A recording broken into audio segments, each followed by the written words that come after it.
শিক্ষা লাভ করুন, মূল্যবোধ লাভ করুন এবং আমার সাথে ভালোবেসে বলুন রাধা রাধা। এই সংসারে কোনো বস্তু হোক বা ব্যক্তি হোক, তার একার গুরুত্ব কিন্তু খুব বেশি নয়। একটা উদাহরণ হিসেবে বৃষ্টির ফোঁটাকে ভেবে দেখুন। যদি একটি বৃষ্টির ফোঁটা হয় তাহলে তার খুব বেশি গুরুত্ব থাকে না, কিন্তু যখন সহস্র বৃষ্টির ফোঁটা মেঘের মধ্যে দিয়ে ঝরে পড়ে তখন সেটা বর্ষার রূপ ধারণ করে।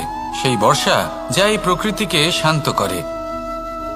সেইভাবেই পাথরের ছোট টুকরো, তার খুব বেশি গুরুত্ব থাকে না, কিন্তু যখন অসংখ্য পাথরের টুকরো একত্রিত হয় তখন তা পর্বতের আকার ধারণ করে। সেইভাবেই কিছু মানুষ যখন একত্রিত হন তখন তৈরি হয় পরিবার, কিছু পরিবার যখন একত্রিত হয় তখন তৈরি হয় সমাজ, যখন অনেক সংখ্যক সমাজ একত্রিত হয় তখন তৈরি হয় রাজ্য। এবার এই রাজ্যের সবথেকে গুরুত্বপূর্ণ ব্যক্তি হতে পারেন রাজা, কিন্তু তাও সেই রাজা একা কিছু করতে পারেন না। যুদ্ধ লড়ার সময় তারও নিজের সৈন্যদলকে প্রয়োজন পড়ে। কিন্তু এই সংসারে এমন একজন ব্যক্তি আছেন যিনি একাই সব কাজ করতে থাকেন, এবং সেই ব্যক্তি হলেন মা। আমাদের জীবনে একজন পিতার ভূমিকা কিন্তু নিঃসন্দেহে অমূল্য, কিন্তু আমাদের সকলের জীবনে যে ভূমিকা একজন মায়ের তা অন্য কারোর থাকে না।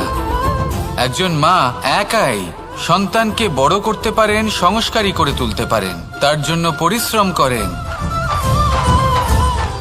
আর এত কিছু কাজ করার পরেও তার কাজের জন্য তিনি প্রশংসা অবশ্য পান না। উল্টে যদি সেই সন্তান অনুচিত পথে চালিত হয়, অনুচিত কর্ম করে, তখন সেই মাকেই অপবাদের পাত্র হয়ে উঠতে হয়।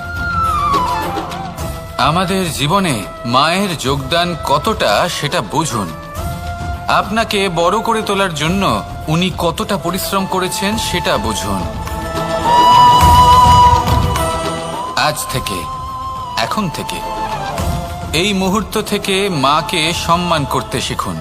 যখন সময় পাবেন, যখন সুযোগ হবে, তখন তার প্রশংসা করুন, ওনারও ভালো লাগবে। আর মায়ের এই মমতার জন্য, তার এই ভূমিকার জন্য আসুন সবাই মিলে আমরা তাকে প্রণাম করি, আর সকলে মিলে ভালোবেসে বলি রাধা রাধা। মানুষের মানসিকতা এমন হয় যে সে যতটা করে আশা করে যে তার থেকে অনেক বেশি তার বদলে সে পাবে। দেখুন, সবকিছুই আপনার ভাবনা চিন্তার উপর নির্ভর করছে। আপনি যদি ফলের বিষয়ে ভেবে কর্ম করতে থাকেন তাহলে সেটা অনুচিত। জীবনের আসল আনন্দ হলো নিজের কর্ম করতে থাকা, ফলের চিন্তা করা উচিত নয়। যদি আপনি এরকম ভাবেন যে আমি এতটা করছি, আমার এতটা পাওয়া উচিত, সেই ভাবনা অনুচিত।